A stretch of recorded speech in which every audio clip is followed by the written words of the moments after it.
یہ جو آیت ہے نا سورہ مائدہ کی الیوم اکملت لکم دینکم واتممت علیکم نعمتی ورضیت لکم الاسلام دینا، اس سے لوگوں نے بعض ایک مطلب تو صاف ہے، دین آج مکمل ہو گیا ہے، نعمت پوری کر دی ہے اور تمہارے اوپر میری نعمت کی تکمیل ہو گئی ہے، تو اس سے پھر یہ سمجھا کہ دین کی ہر اعتبار سے تکمیل ہو گئی ہے۔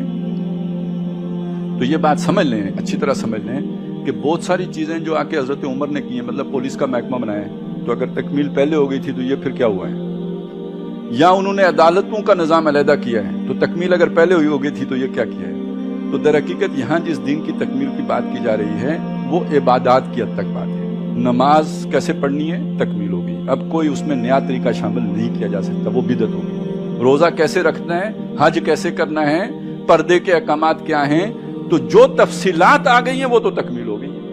لیکن جن معاملوں میں قرآن مجید نے تفصیلات نہیں دی ہیں، وہاں پہ اصول دیے ہیں، تو وہاں ارتقاء ہوگا۔ اصولوں کی خلاف ورزی نہیں ہوگی، ان اصولوں کے اندر رہتے ہوئے ڈھانچہ بدلتا رہے گا۔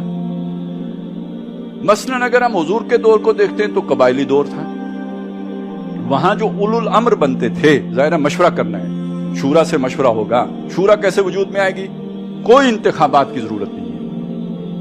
یہ قبیلہ ہے اوس کا، اس کے سردار کو بلا لو، یہ قبیلہ ہے خزرج کا، اس کے سردار کو بلا لو، یہ مہاجرین ہیں، یہ دو چار قبیلوں والے، ان کو بلا لو، یہ مل بیٹھ کے ان کا فیصلہ ان کے پورے پورے قبیلے کا فیصلہ ہوگا۔ ایک کمیونٹی کو وہ ریپرزینٹ کرتے ہیں، نیچرل لیڈر ہیں، یہی نظام ہے، وہ بیٹھ کے جو فیصلہ کر لیں گے وہ پوری قوم کا فیصلہ ہے۔ جیسے آج بھی گاؤں دیہات میں ایسا ہو جاتا ہے، چھوٹے گاؤں میں، کہ جو ایک خاندان کا کوئی بڑا ہوتا ہے اس کا فیصلہ سارے خاندان والے مان لیتے ہیں، یہ ایک بالکل فطری طریقہ تھا۔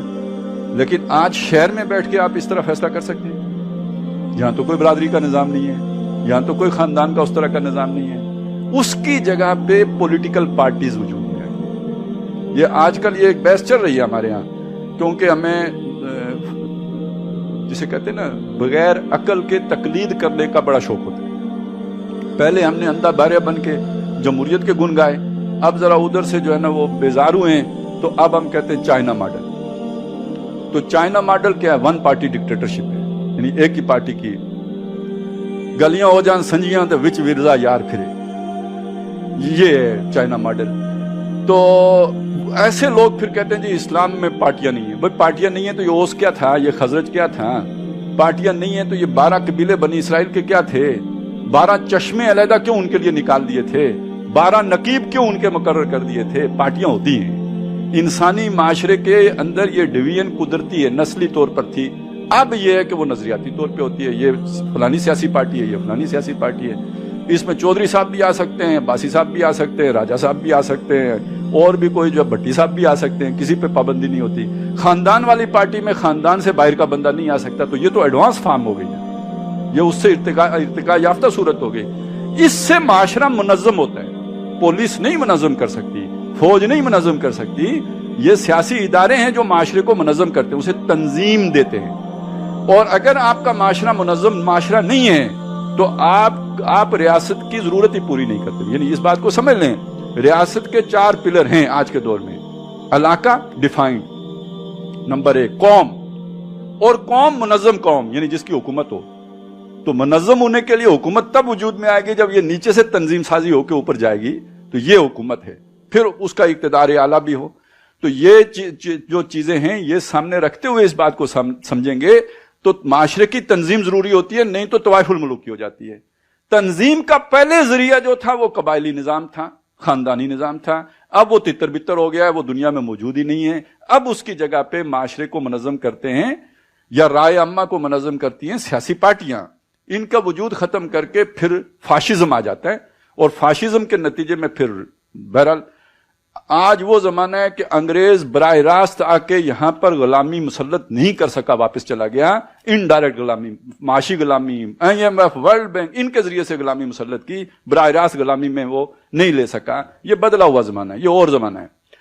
تو اس میں یہ بات سمجھ لیجئے کہ یہ جو تبدیلی آئی ہے انسانی سوچ میں، انسانی تمدن میں، جو تمدن کے اندر ارتقاء ہوا ہے، یہ اللہ کو تو معلوم تھا کہ ہونا ہے یا نہیں معلوم تھا؟ اور جو ارتکاب بعد میں ہونا ہے اس کی اگر تفصیلی رہنمائی مکے میں دے دی جاتی تو ان لوگوں کو سمجھ ہی نہیں آتی کہ یہ کیا بات کی گئی ہے. لہذا اس کا بہترین اللہ نے یعنی اصول دے دیے. اس اصول سے باہر نہیں جانا ہے. اس کے اندر اندر قانون سازی اپنے مشورے سے کر لینی ہے, اپنے حالات کے مطابق کر لینی ہے. تو دین مکمل اس اعتبار سے تو ہو گیا تھا کہ آپ عادات کا مکمل پیکج آپ کو دے دیا گیا. لیکن یہ کہ یہ والے جو معاملات ہیں خاص طور پر ریاست کی سطح کے معاملات, اس میں آپ دیکھیں گے تو تفصیلی احکامات نہیں دیے گئے, صرف اصولی رہنمائی دی گئی ہے. سماجی نظام میں تفصیلی احکامات بھی, مطلب پردے کے احکامات آ گئے, شادی بیاہ کے احکامات آ گئے, یہ سماجی نظام ہی ہے. تو اس میں تو کافی تفصیل, چونکہ سماج نے جس درجے تک ترقی کرنی تھی وہ تو ہو چکی تھی, آگے معاشی ترقی ابھی ہونی تھی, سیاسی ترقی ابھی ہونی تھی. لہذا اس کے بارے میں, معاش کے بارے میں معاشی سطح پر پھر بھی کچھ اصول دیے. اس میں ایک اصول تو وہ ہے نا کہ جو کچھ بھی ہے ملکیت اللہ کی ہے. پھر یہ بھی قانون آ گیا کہ جو مال فے ہوگا وہ ریاست کا ہوگا, وہ انفرادی ملکیت نہیں ہوگی, وہ اجتماعی ملکیت ہوگی. یہ قانون بھی آ گیا کہ زکوٰۃ دینی ہے, یہ سارا اسی سے. یہ قانون بھی آ گیا کہ سود حرام ہے, یہ قانون بھی آ گیا کہ جوا حرام ہے. تو اس میں پھر کچھ قوانین ہیں جو معاشی سطح پہ دیا گیا ہے. جب آپ سیاسی سطح پہ آئیں گے قانون آپ کو کوئی ملے گا نہیں, صرف اصول ملیں گے, کیونکہ یہاں ابھی بہت سارا ارتقا ہونا تھا.